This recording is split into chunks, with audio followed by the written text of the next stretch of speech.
Steyr AUG. While America was still skeptical about plastic guns, Austria was building the future. The Steyr AUG looked like something from a science fiction movie. Slick polymer body, integrated optic, bullpup configuration that packed the 20-inch barrel into a 31-inch overall length. But the real innovation was the construction. The entire external shell was fiberglass reinforced polyamide.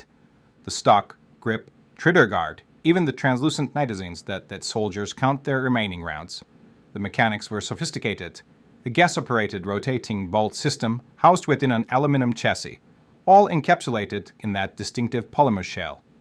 Quick-change barrels allowed conversion from rifle to carbine to light machine gun in seconds. As far as reliability, the AUG has served in over 30 countries for nearly 5 decades. It's been through desert heat, Arctic cold, and jungle humidity. It just keeps working. The polymer wasn't just about weight savings, though it did make the Steyr AUG remarkably light at almost 8 pounds without other stuff on it. FM P90. FM didn't just make a polymer gun, they reimagined what a firearm could be. The P90 was designed as a personal defense weapon for vehicle crews and support personnel. Compact enough for tight spaces, powerful enough to penetrate body armor, simple enough for non-infantry troops. The entire external shell is polymer, the tom hole stock, the forward handguard, the trigger housing, even the unique 50-round magazines that mount horizontally on top. But the mechanics are where FN showed their genius. It's a straight-line blowback system firing the specialized 5.7 cartridge. The rounds feed from the magazine. It rotates 90 degrees, then chamber into the barrel. It's mechanically elegant and utterly reliable. For being just around 5.5 pounds despite that massive magazine capacity, the P90 has been adopted by over 40 countries. Special forces love it. The US Secret Service carries it. After 30-plus years, it's still in production with the same basic polymer design. Kriss Vector. At the heart of the Kriss Vector is the Super V system, a mechanical innovation that redirects recoil energy downward and rearward instead of straight back into the shooter's shoulder. Instead of a traditional linear bolt, a Vector's bolt and carrier assembly move on a downward sliding cam pad, pushing the mass into a recess behind the magazine well. This unique geometry significantly reduces muzzle rise, allowing for incredibly fast follow-up shots, even in full auto configurations. The Vector's polymer frame and lower receiver are another defining characteristic. The firearm is built around the modular composite housing, which reduces weight while maintaining rigidity. The lower receiver and grip frame are molded polymer, while the upper receiver and internal components, including the bolt and barrel assembly, are made of hardened steel. The use of polymer not only lightens the gun, but also allows for distinctive ergonomics and a modern, minimal recoil aesthetic. IWIX-95. The bullpup IDYX-95 uses a long-stroke gas piston system with a rotating bolt, built around a reinforced polymer chassis that houses its steel operating components. The piston system, descended from the original Taylor, keeps heat and falling away from the chamber and trigger group, giving the rifle remarkable reliability in sand, mud, and desert environments. The polymer body itself is not merely cosmetic. It forms the rifle's external shell, stock, and grip assembly, enclosing the bolt carrier, gas system, and trigger linkage in a sealed housing. This architecture prevents dust and debris from entering the mechanism and shields internal components from corrosion, while also reducing weight and simplifying field maintenance. Tabor 7. The Tabor 7 is a 7.62 NATO bullpup built around a reinforced polymer chassis that encloses its steel action, keeping grit and weather of the working parts while trimming weight for a full-power battle rifle. It uses a short-stroke gas piston with a rotating bolt and a multi-position adjustable gas regulator, including settings for adverse conditions and suppressed fire, which helps control heat and fouling and keeps the rifle running in dust, mud, and rain. Critical stress points can be the barrel extension / trunnion, rails, and pin bosses are metal reinforced inside the polymer shell. Desert Tech MDR. The MDR uses a short-stroke gas piston that drives a bolt carrier operating a rotating bolt, and it basically keeps hot gas in carbon out of the receiver, helping the rifle tolerate fouling and adverse conditions. The MDR also features a forward ejection / forward convertible ejection design that lets operators change ejection plates for left/right use and eject cases forward of the receiver. Desert Tech designed the MDR with a polymer lower receiver and removable polymer handguard/chassis that serve as the external structural shell and ergonomics. But critical pressure-bearing elements like barrel and bolt remain steel. Ruger PC9 carbine. The Ruger PC carbine is a simple, proven straight blowback carbine that uses a relatively heavy steel bolt and recoil spring to control 9mm pressures and ensure reliable extraction petting. The polymer chassis also enables the takedown interface and quick magwell swaps. Remington Nylon 66. Before anyone dreamed of plastic pistols, Remington shocked the world with something radical, a rifle made entirely of nylon polymer. The Nylon 66 wasn't just different, it was revolutionary. The entire stock and receiver were molded from DuPont Zykel nylon, not just the furniture, the actual receiver that housed the action. This wasn't some cheap experiment. Remington guaranteed the stock for 10 years against warping. The mechanics were brilliantly simple. A blowback 22 long rifle system where the nylon stock literally was the receiver. The barrel and bolt rode inside a two-piece polymer clamshell. Only a tin metal cover on top maintained the traditional appearance.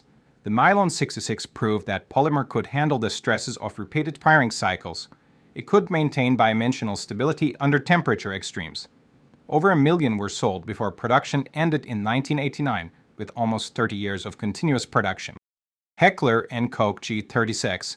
Germany wanted to replace the heavy G3 rifle with something modern. H&K delivered the G36, a rifle that was almost entirely polymer. Both upper and lower receivers were glass fiber reinforced polymer. The stock, handguard, even the magazines. Only the barrel, bolt, and critical pressure-bearing components remained steel. The mechanics were refined. Short-stroke gas piston operation. Ambidextrous controls. Integrated optics.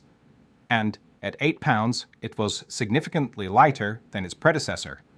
But the G36 taught the industry a crucial lesson about polymer limitations. German troops in Afghanistan reported accuracy degradation during sustained fire. The polymer receivers were softening under extreme heat, affecting barrel alignment. What worked perfectly in temperate European conditions struggled in desert combat. This wasn't a failure of polymer technology. It was a lesson in application limits. The G36 performed excellently in normal use. But when pushed to extremes, the material properties became a factor. Modern polymer rifles learned from this. Better heat management, strategic use of metal reinforcement. The G36's experience made every subsequent design better. Beretta RX 160. Italy's Soldato Futuro program demanded something special. A rifle that could adapt to any mission, any environment, any configuration. Beretta delivered the ARX 160, a rifle built around extensive polymer construction but engineered to avoid the G36's heat issues. Both upper and lower receivers are glass fiber reinforced polymer, but Beretta learned from Germany's experience. Better heat shielding, quick change barrels to manage thermal buildup. The ARX 160 proved that polymer rifle construction could work even in demanding military applications. Italian forces have used it successfully in Afghanistan and other deployments. Heckler & Koch VP70. Before Glock became synonymous with polymer pistols, the VP70 was the world's first polymer frame pistol. The striker fired a 9mm with a polymer frame and an 18-round magazine. In 1970, this was science fiction made real. The mechanics were simple but effective. Straight blowback operation, no external safety, just point and shoot. But the VP70 was ahead of its time. The trigger was notoriously heavy and mushy. The grip angle felt wrong to most shooters, and the market wasn't ready for a plastic gun. Production ended in 1989, but the VP70 proved the concept. Polymer frames could work. They just needed better execution. Glock 17. Gaston Glock wasn't a gun designer. He made curtain rods and knives. When Austria announced the pistol competition, he decided to try something different. The Glock 17 wasn't just polymer framed. It was a complete rethinking of pistol design. The frame was injection molded polymer with steel inserts for the slide rails. The trigger mechanism was revolutionary. A striker-fired system with 3 independent safeties, but no manual safety lever. The mechanics were brilliantly simple. Fewer parts than traditional pistols. No external hammer, no decocker, just consistent trigger pull every time. Reliability was legendary. Glock torture tests became the stuff of legend. Pistols buried in sand, frozen in ice, dropped from helicopters. They kept firing. The Glock 17 won the Austrian military contract. Then it conquered the world. Police departments switched en masse. Military units adopted it. Civilian shooters embraced it. Smith & Wesson MMP'd. Smith & Wesson watched the Glock dominate for 2 decades before responding with their own polymer design. The MMP stands for Military and Police. It took everything learned from Glock and refined it. Better ergonomics, interchangeable backstraps, improved trigger, more intuitive controls. The polymer frame featured aggressive texturing for better grip. The mechanics use a striker fiber system similar to Glock, but with improvements, better trigger, reset, cleaner break, more consistent pull weight. The MNP proved that polymer pistol design could evolve. It wasn't just about copying Glock, and it took the concept and made it better. SIG Sauer P320. So SIG didn't just make another polymer pistol.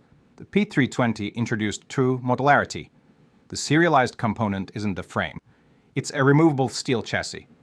The polymer frame is just a shell that can be swapped out. The P320 represents the future, not just polymer construction, but modular design that adapts to the user's needs. Benelli Nova. Shotguns seemed immune to polymer construction. The forces involved in 12-gauge operation were thought too severe for plastic components.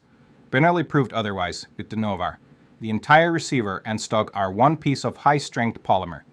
Inside is a steel skeletal frame that handles the mechanical stresses. Outside is a completely weatherproof polymer shell. The mechanics are proven Benelli reliability. Pump action operation with a steel action bar system, but encased in polymer that will never rust, warp, or corrode. The Nova can handle 3.5-inch Magnum shells.